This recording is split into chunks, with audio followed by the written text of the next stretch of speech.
तुम्हाला वन खात्यामध्ये इतकं काम आहे, तुम्हाला त्या सुळेवाडीच्या तळ्याचं मार्किंग करायला वेळ आहे, पाणी करायला 2-2 वेळा वेळ आहे. जिथं कुठं असलं काम असलं समजा याला 4 पाट्याला काय फरक पडतोय त्याला? नाही पण मोजायचं तो तलाव लपाचा आहे म्हणल्यानंतर त्याच्यामध्ये गाळ समजा हात गाळाची बी हात ठरवायची, पाण्याची बी हात ठरवायची. त्याच्यामध्ये ते जे क्षेत्र आहे ते मूळ फॉरेस्टच आहे आणि फॉरेस्ट हे काय म्हणतोय काही असेल फॉरेस्ट मध्ये पाणी बी असेल समजा नेला इकडे तिकडे शेतीसाठी गाळ नेत आहेत ना. उलट त्याच्यामुळं पाण्याचा साठा वाढणार आहे, शेतकऱ्याला गाळ मिळणार आहे. तुमची वन्य जनावर असतील तर तुला पिण्याचं पाणी होणार आहे. उद्देश काय सगळ्यांचा चांगलाच आहे ना, त्यात काय वाईट उद्देश आहे.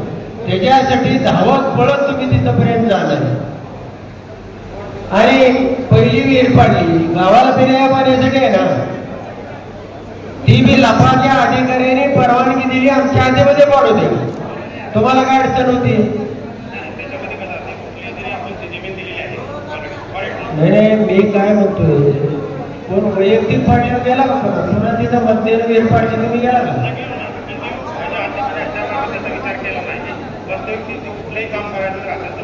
नाही मला एक सांगा, पिण्याच्या पाण्यासाठी ज्या वेळेला आपण विहीर पाडतो आणि तिथं लपाचा उतार आहे ना, तुम्हाला एवढं धावत पडत जायचं ते बघायचं आणि हे करायचं काय करायला होतं? आमच्या आधीच पाडताल तर मशीन घेऊन जाईल, हे करीन ते करीन. आम्ही त्यांना पण पाडू नका असं म्हटलेलं नाही, फक्त आम्हाला सांगा. ते वन विभागात जर काम करायचं वन विभागाच्या बिना असेल तर आम्हाला सांगा. आम्ही अडवलेलं नाही, ते फक्त आम्हाला सांगा. नाही पण तुम्ही अशा चुकीच्या पद्धतीनं कुठलं काम करू नका, नाहीतर माझ्या एवढा वाईट माणूस पुन्हा दुसरा कोण नाही. तुम्हाला ही लास्ट वॉर्निंग देतोय. गरज असताना त्या ठिकाणी तुम्हाला अनेक काम आहेत ना, झाडात लावा, जगवा, त्याचं संगोपन करा, त्याच्यासाठी हे करा.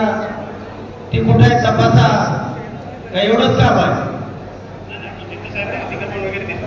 म्हणजे नाही. हे चुकीचं झालंय म्हणून सांगतोय तुम्हाला, स्पेसिफिक सांगतोय.